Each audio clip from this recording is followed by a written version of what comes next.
Welcome back to NewOrleans.Football presented by PJ's Coffee. Got a great show for you guys today coming from the Oshner Andrews Institute podcast studio. Saints game is on Friday against the Carolina Panthers, probably their most beatable opponent in quite a while. We're going to talk about that, some of the stuff we're looking for in that game. It's going to be interesting to see if the Saints can get some momentum going here and get something started in the back half of the season after the last couple of weeks, which have felt really kind of low. Second look at Tyler Shuck. We're going to keep breaking down what we want to see from him and then kind of take a global zoomed out view of what we're looking for in the second half of the season to build some optimism for the upcoming year after this, 2026. A lot of this is now about 26. If you're going to buy a new car, make sure you buy it from my guy, Matt Bowers. Go check him out. All of his locations, best prices. Tell him NOF sent you. They'll get you right. They'll get you into the car of your dreams. And if you want to celebrate your fandom beyond the field, Keesler Federal is proud to be the official credit union sponsor of the New Orleans Saints. They are a not-for-profit organization, meaning that their members always come first. You can enjoy better fees, better rates, and everything else Saints fans need to help you get one step closer to living your dreams. Our first topic today is presented by Chabert Insurance, the Earhart Agency. Make sure the branch you're looking for is the Earhart Agency. That's the one we work with. I work with them in real life. They save me money all the time. So make sure you're going and getting your insurance through them. But the first thing I'm looking for in this game, and I think the biggest fallout from all this stuff that happened at the trade deadline, Rashid Shaheed going, all that, I think it should open up doors for Devaughn Vele. And that should be a door that the Saints are looking to run through to figure out what he can do. Up until this point, like, he's not played a ton. He's kind of been a third, fourth, fifth option for the offense. It's not a situation where he's getting a ton of snaps. He has 5 catches for 39 yards. He lost one on an in route to a penalty, so he could be higher up, but it hasn't been a lot of production through the first half of the season. And as you recall, they traded a 4th round pick and a 7th round pick to Sean Payton in the Denver Broncos for a guy that probably, they say he was going to make the team. I don't know. He had a good rookie season, but he is 26, 27 years old.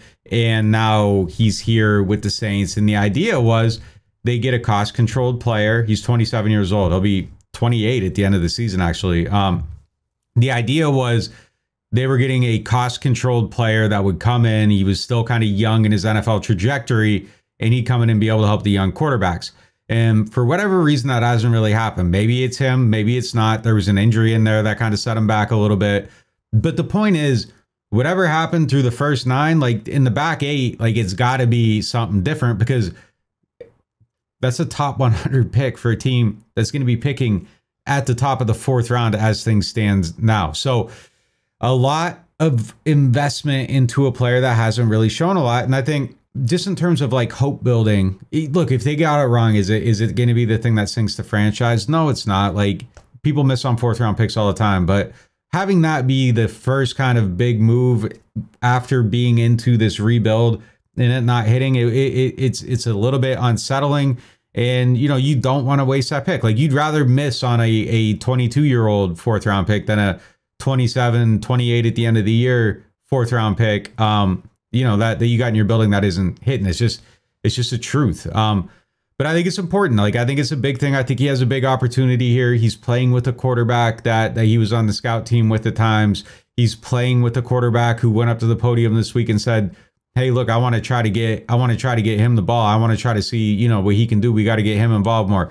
Kellen Moore said he's going to be one of the guys getting more snaps in the mix. He also mentioned Mason Tipton. I'd rather see the snaps go to Vele than Tipton. No offense to anybody there. But again, Vele feels like somebody who should have the hope and the potential to be part of like a larger fabric of your team. And maybe he doesn't. Maybe it should be Tipton. I want to find out about Vele though. It feels like he should be a fixture in your top 3. Here's the opportunity. Can he go claim it? A lot of the stuff he's done so far this season, it's slants, it's out routes, it's in routes. That's kind of how he played in Denver too. Interestingly, in Denver, I was looking at it, and then it was like 150 yards on comebacks, scramble drills. Like, outside of the structure plays was kind of where he really made himself friendly. I don't know that Tyler Shuck plays well outside of the structure like that. Not well outside of the structure, but like, I don't think he does a ton outside of the structure. It felt like that was kind of a part of Rattler's game. I think Shuck can get outside of it, but I think he kind of just makes like quicker decisions. And again, Vele had 475 yards last year. About 120 to 150 of them were kind of on scramble drills. It does make you wonder, maybe what we're seeing is kind of like real. 39 yards is outrageously difficult to do 5 catches, 39 yards in 8 games. Like, so you're seeing like a way downward tick, but like maybe this is like a 400-yard guy and the Saints just kind of bought high on him. I mean, but maybe he isn't. Like, and that's the thing. We're going to get a chance to find out. And I'm eager to see it. Like, I'm really, really eager to see it. I'm excited to see it. I want to find out what he can do. And I want to see if he can be a guy. And I think that's kind of paramount right up there with Shuck. Like, those are 1A, 1B, back half of the season, 2 things you're looking most forward to evaluating. Those 2 guys are on the top of my list as that kind of moves forward. So we're going to see what it looks like. And, it's going to be a little bit different, and we're going to find out. Like, Shaheed leaving, that leaves a really big void. Dylan Radins is in that lineup now. And, as we continue this conversation presented by the Louisiana Lottery, I think one of the biggest things that the Saints are going to have to try to overcome this week is that offensive line. And it's kind of crazy right now when you look at it. All these guys are gone. Like, your first half of the season offensive line is basically gone. Fuaga's hurt. That's going to probably put Awesome Richards in there. Cesar Ruiz is still there. Your center, Eric McCoy, he's on IR, so Luke Fortner is playing there. Left guard, that's going to be Radins. Penning obviously got traded to the Chargers. Left tackle, Banks is there. So you're down to 2. Like, and then the quarterback's gone too. Like, that communication, the cadence, all that stuff. Like, you're kind of back to week 1. Like, I wouldn't be surprised to see a bunch of like false starts and stuff like that, just because you're getting organized here, and your snap count's different, and the voice is different, and it's just a whole different offense right now, and it's tough. Like, it's gone way backwards in talent, which I think it kind of hurts the evaluation of Shuck a bit. I don't think we're at the back half of last season where like nobody's left, but like, man, it's kind of starting to get close. It's kind of starting to get close. You're down a lot of starters right now. It's not the 7, and your quarterback's a chosen guy there. It's not like Derek Carr being hurt last year or whatever, but like, it's definitely a different look for this team. And there's a lot of stuff they're going to have to overcome. It's going to take a lot of coaching. They're going to have to be really organized. And this is a great opportunity to find out if Shuck can elevate a team a little bit. Like, and it's really unfair to ask him of that second start. Like, you're just trying to see if you can win with him. But if he can make a couple plays where they weren't getting them on 3rd and long in the red zone, a couple of them got to have it moments, it would be nice to see that team get elevated a little bit to maybe get to a place where you can win a game because of your quarterback. It would be great to see that, or at least win a moment because of your quarterback, multiple moments. I mean, I think that's something that they need. The other thing I think we're going to see this week is Audric Estime got elevated to the active roster from the practice squad. That's a guy, obviously, from Notre Dame. I believe he was a 5th-round pick before. He spent last year with the Broncos, had 76 carries for 310 yards, 2 touchdowns. The Saints need that B option at running back. I mean, Kendre Miller went down. Somebody else is going to have to step up. So that's a spot where I think if they can get a little bit more going in the run game, like maybe it takes a little bit of pressure off Shuck, and you can have a bit more balance of an offensive attack. So those are kind of the things that we're looking for in this game. We're going to keep breaking that stuff down right after this with Kevin Washington. Whether you're an athlete or just trying to stay active, Ochsner Andrews Orthopedics and Sports Medicine Institute can help get you moving and keep you moving. You'll have access to the highest levels of specialized care, nationally renowned expertise, the latest equipment, and modern facilities, including a convenient walk-in orthopedic clinic when you need care fast. From the field to recovery, Ochsner Andrews Institute is there to help move your healing forward and get you back to what you love. Learn more at ochsner.org/ortho. Rouse's Markets is voted best grocery store in New Orleans, best grocery store in Baton Rouge, Mississippi, Gulf Coast, Thibodaux, Houma, Hammond, Lake Charles, Mobile, year after year. Thank you for choosing us best grocery store on the Gulf Coast. Number one. Thank you. Thank you.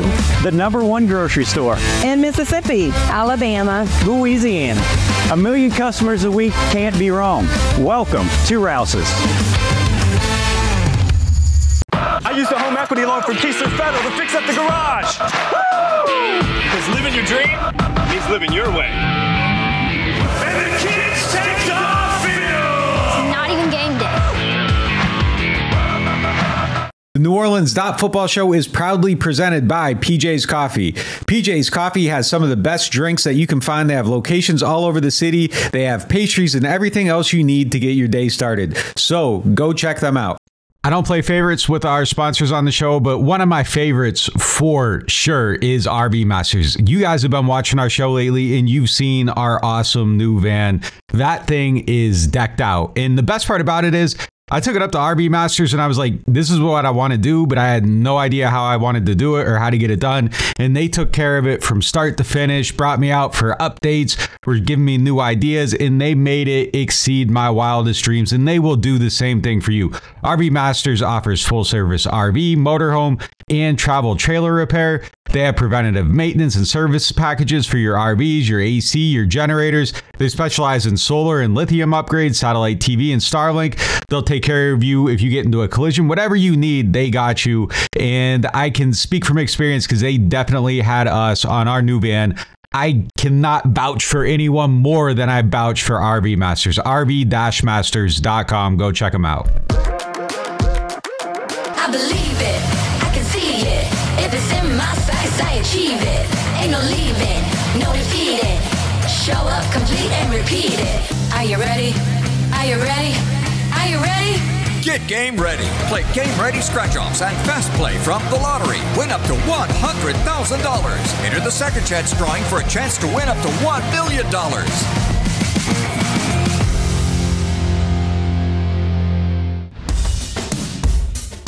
Yeah, they want me to quit, I can't stop it. I'm out of this world, I'm like a rocket.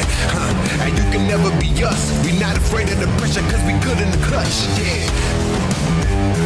Get game ready. Play Game Ready Scratch-Offs and Fast Play from the lottery. Win up to $100,000. Enter the second chance drawing for a chance to win up to $1 million.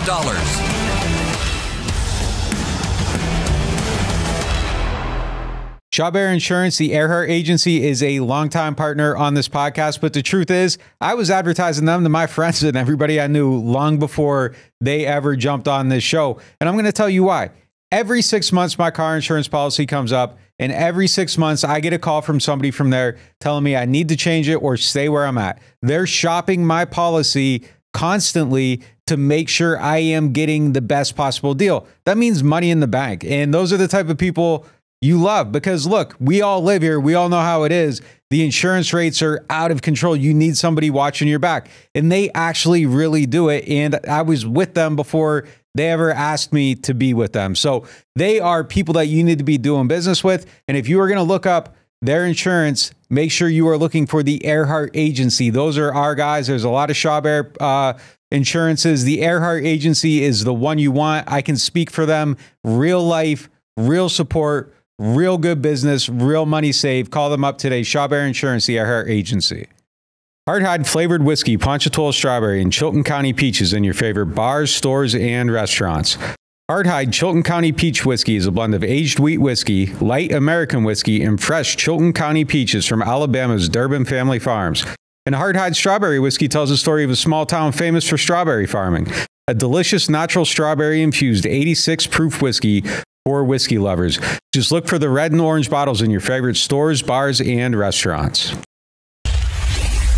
Welcome back to NewOrleans.Football, joined now by Kevin Washington. Listen to him on NewOrleans.Football on the Members Only podcast and our live game streams every week where we're reacting, analyzing, breaking down the games. As it happens, you guys can come watch the games with us. Sign up for NOF, 20% off your first payment with the code NOF. Our first topic here with Kevin is presented by Bobby Hebert's Cajun Cannon Restaurant. What are you looking for from Chuck this week? Like, what with the fine success in his second start, I think we saw some good. I think we saw some bad, but just like, obviously accentuating the good and negating the bad. But like, what does that look like? What are the small steps you're looking for this week that he can build on going into his next start after that? Yeah. Well, it's funny enough. It's about Shuck, but I would say the first thing is outside of him, and it's just a little bit more snaps would be good for a start, right? Just kind of getting into the flow of a game, getting some game rhythm or something like that. That didn't happen the first game. And the second thing outside of him is just getting more support from people around him, better protection.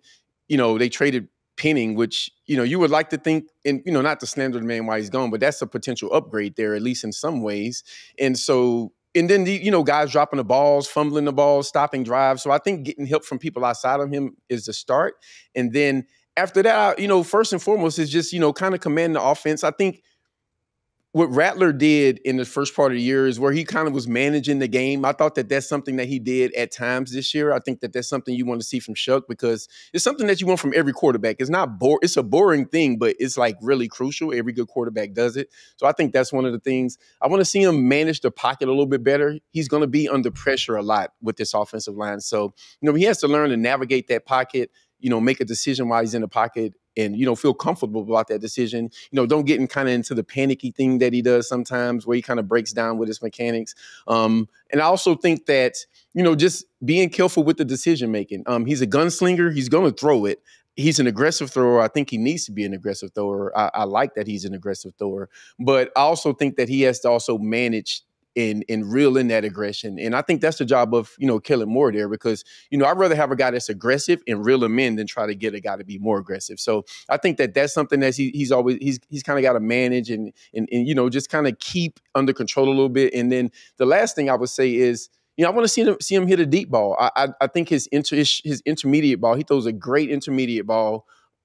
His deep balls, I still don't have the proof in the NFL yet. I'm not saying he don't, but it's something I think needs to kind of play out a little bit more, and that's something I like to see him show. Yeah, in the deep ball, I feel like we saw one good, one bad. Both were incomplete. Like the one in the second half against the Bucs, like just wasn't quite on the line. Didn't quite have enough air under it. This one I thought he hit, but like Shaheed, for whatever reason, like Kellen Moore said, he lost the ball and he didn't run through the route, but. I thought it was a decent pass, but I'm with you on the Penning thing, and it's not slanderous. Like I think moving Penning to guard was kind of a upside speculative play. You put him there, you see if he can settle into the position. You know that it's going to start out at one point, and you're hoping it gets to another point. And I think that's kind of the same thing with Shuck or any other young player. Penning, like they start a place you want to see development. I think with Penning we just didn't see the development. I think what he was week 1 was what he was week 9, and just the fact of the matter is, I think Dylan Radins is just a better NFL guard than him. I think the upside potential of Penning, you put him in the lineup ahead of him, but like it didn't get there. Radins is going to give you just kind of like a level style of play. Some weeks it's, he's going to give up some pressures. It's not going to be perfect. He's not going to make the play way out in space on a run where you're clipping it and posting it on Twitter, but like I think it's just like a solid level of play. Like you're setting a little bit of a higher floor there. So yeah, I mean, look, I'm with you on that. My thing with Shuck, and I think I agree with everything you just said. The only thing I would really add to that is, and this is probably going to sound a little bit weird, but like I just want to see him keep testing his limits too. Like there were a few plays in this game that I hated. I hated the 3rd and 9 throw that he completed the Cooks, but like it got through there and he completed it. But I think he found out like, okay, wait a minute, like I got to see this a little bit better. Don't do that. I think I want to see him eliminate kind of the panic play on that 3rd down when they were buried in the end zone, and you're not just kind of like flinging it. That should have been a pick 6, But I want to see him test those limits. I want to see him attempt that 3rd and 9 throw, and I don't like those are the kind of picks that I'm okay with. Like you're trying to squeeze it in there, you're learning, you figure out, oh man, like I didn't see the safety there. I got to make sure like I got my eyes a little bit wider, do a little bit of a scan first. The other one, where he almost got picked, or even the 4th down play, like I don't care that he got picked there circumstantially. You're throwing it, but I hate that he didn't see the safety on it either. Like he's about to get sacked, all that, but like if that were a clean pocket and he threw it, like I would have absolutely hated that play. But like I want him just to find out the things, test the limits, and I think just week by week, like I think the thing that we do that's probably we as in the universe, like I think when it's a young quarterback in there, there's like so much week by week, throw by throw analysis. And look, when you're a show that goes 3 days a week, like you're doing the same exact thing, but like really it needs to be looked at as like a holistic thing. And it's just like, you know, at the end of a 4-week benchmark, what does it look like? The mistakes that he made early, is he still making them later? Like, I just want to get the education on it. I want to see him test the limits. I like the deep ball analysis, and definitely within the pocket. You know, to me that might be, that's the thing that's going to define whether he can play in the NFL or not. Because like we know he can make the throws, we know he has the arm, ball pops out of his hand. Can he not do the panic things? That's kind of the huge barrier for entry here. What's your intuition here? Like, which way are you leaning, optimistic or pessimistic? Or are you just kind of holding? And I mean, I guess we're all holding and watching, but like, how do you feel after the first glimpse? Yeah, I think that a lot of things got validated, which, you know, that's an okay analysis. But, you know, like we saw a couple of panic things. We saw some really good throws, right? It's like the kind of the Tyler Shough experience, right? You got an interception, some almost interceptions, and some really good throws, right? And so, you know, I want to see him like tighten up on some of the mistake proneness that he's kind of had, and just and that's easy for me to say right here. And just kind of just take a half step back to the point that you just made. We do have to be patient with him, right? And that's the thing is, I think that, you know, we want to see him try some throws that he probably shouldn't try, and we just have to realize that we need to be patient with that. So I thought that was a good point, but yeah, I'm leaning toward. Let me see, right? If you ask me, hey, you know, 50 chance he's successful, you know, is he successful or not successful? I'm gonna say not, because that's just what the numbers say, right? And you can do that with the number 1 quarterback in the draft, really. So it's not, you know, but from what I've seen from him in this offense and what he has around him, if he can just stay calm and manage the game and just, you know, just lean on his talent a little bit, I think that would be a big thing, because like he doesn't really have much to work with. So if he can, you know, stay calm and manage this situation and don't, you know, just inadvertently turn the ball over, I think that'll be a really big step for him, because, you know, the talent can only go up at this point, right? It's almost rock bottom from what he has around him. And so, you know, I think that would be, you know, like a really, really good step for him. Yeah, I think that was a bad question. Like the what I should have asked, and look, I think it's evident, and I think it was kind of quickly evident with Rattler too, is that I think we've seen that the question should have been like, is he like a worthwhile experiment? And I think we got the evidence right out of the gate that like, yeah, he is. Like he's a guy that has enough talent that you can see ways that he can succeed in the NFL. Yeah. Rattler showed the same things. I think with guys like Ian Book and Garrett Grayson, and, you know, unfortunately, probably a horrible circumstance to get thrown into the fire too, but like Jake Haener too, like it just kind of, those guys were on a different side of it. And I feel like Rattler and Shaheed are on a different side. And I think he's a worthwhile experiment.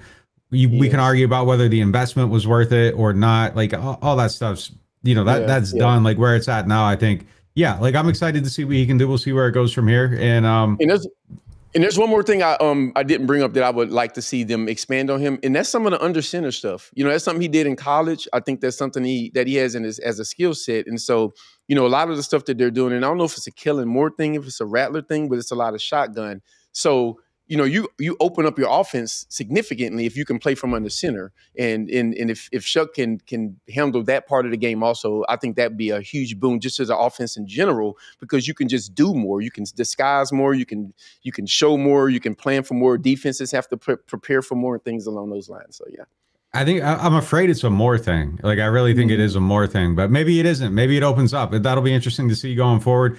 I'm hoping it does, because I'm like, maybe I'm just old school, but like I like under center, outside zone, play action, like play action, you know, man, second and 3, shot play, man, shot play, right? Yeah, you bring out, you know, heavy personnel. I don't know, like I'd like to see more of that, at least just mixed in. It doesn't have to become their identity, but like I feel like it's just like too much like shotgun, pistol, spread out. Like nobody's helping out the tackles, blocking. Like there's a ton of stuff that I would like to see a little bit different, but I guess everything looks broke when you don't have enough good players. Moving on to our next topic presented by Aaron Rose. outside of quarterback, which we're obviously going to microanalyze every drop back, every depth of drop back, every time to throw, all that stuff. What's your key area of focus? Like just second half of the season, what's the one thing I guess that you're looking for and you're like, man, if like this comes together, like this would be good. There'd be a little bit of optimism. Yeah, I would like to see like maybe one or two young players solidify themselves as the future of this team. Like right now, when, you and I were having a conversation maybe a few weeks back, and it was like, who's on this team in 3 years? And it was not a long list, right? Yeah. And so what can you do, right? You're going to need at some point, either you have your young quarterback or you're going to have a new young quarterback on this roster. So I think you want to start finding ways that you can build around him.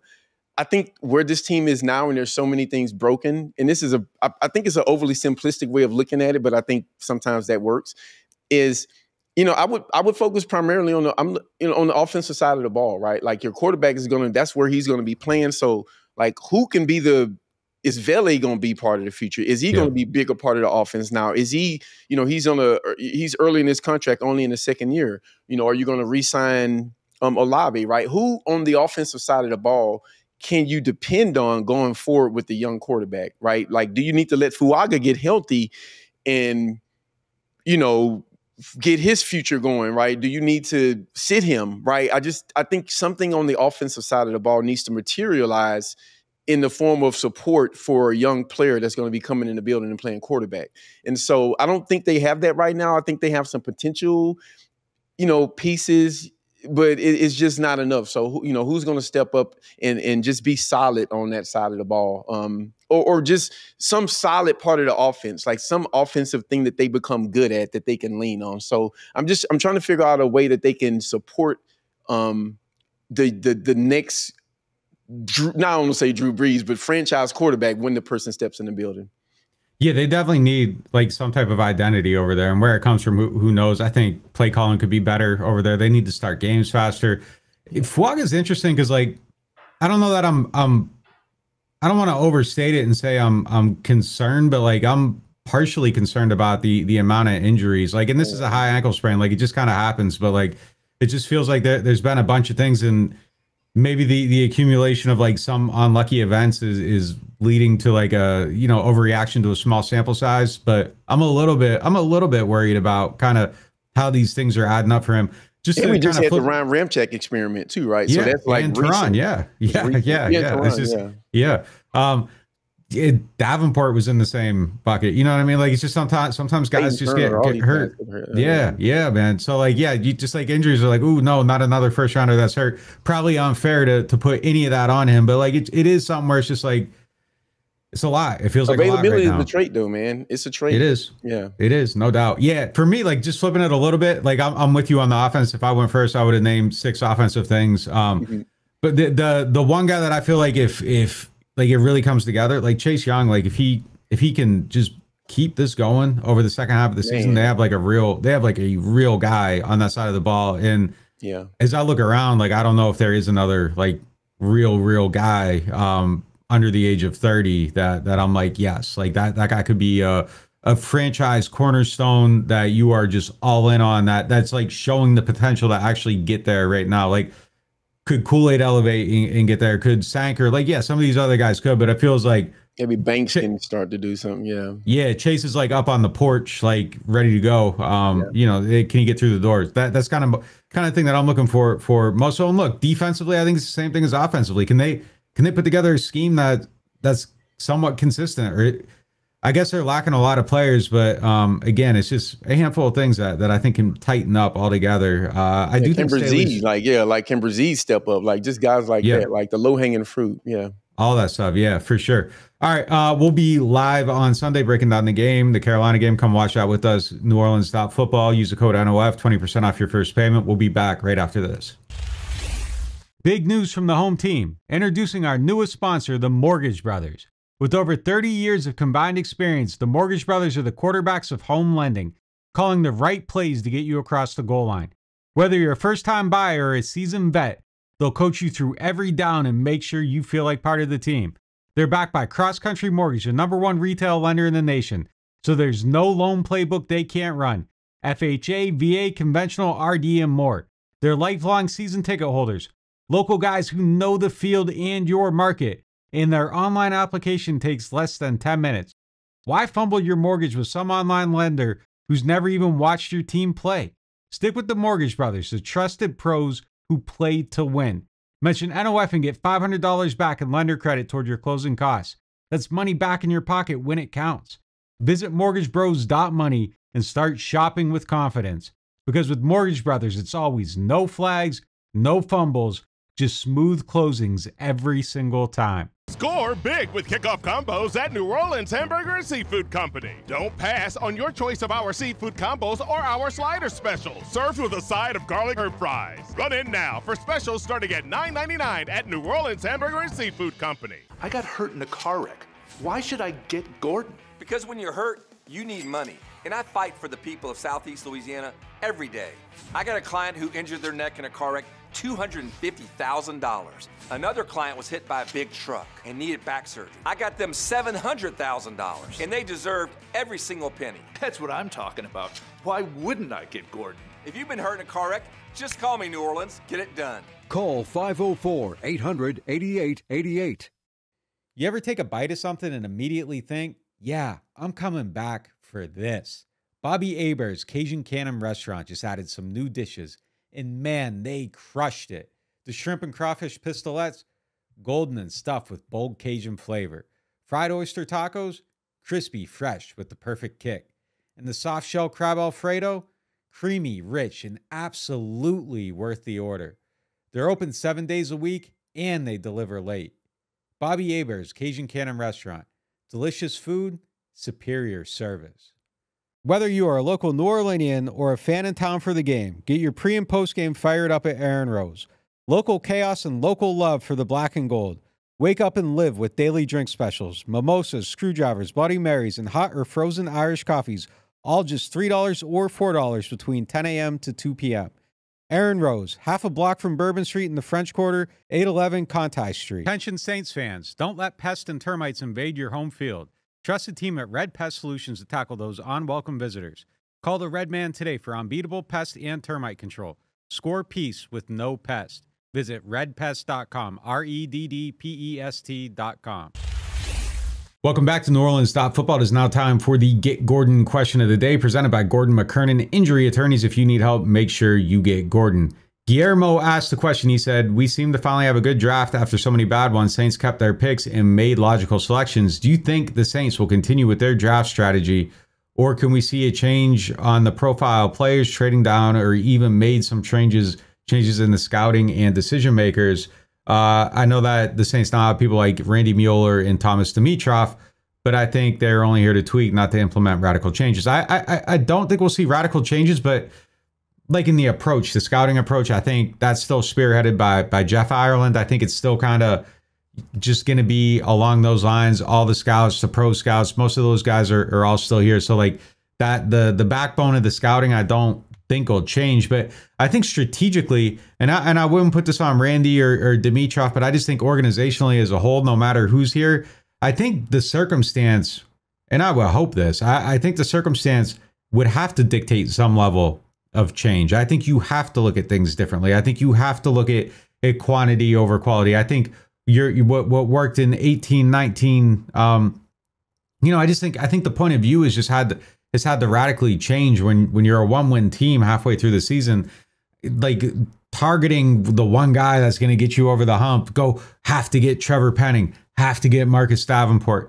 I think it would be insane to see it approached the same way. So I think just the circumstance alone, whether or not there was anybody added to it, would have to change those things. Now I think more voices in the room, if they're cohesive, if they're good points of views, if they have valuable points of views, I think that can be a good thing. It can obviously also be a bad thing. Too many cooks in the kitchen is a saying for a reason. But, I think these are all smart people. I think, Dimitroff obviously had success drafting in Atlanta for quite a while. I think these are all people with valuable points of views.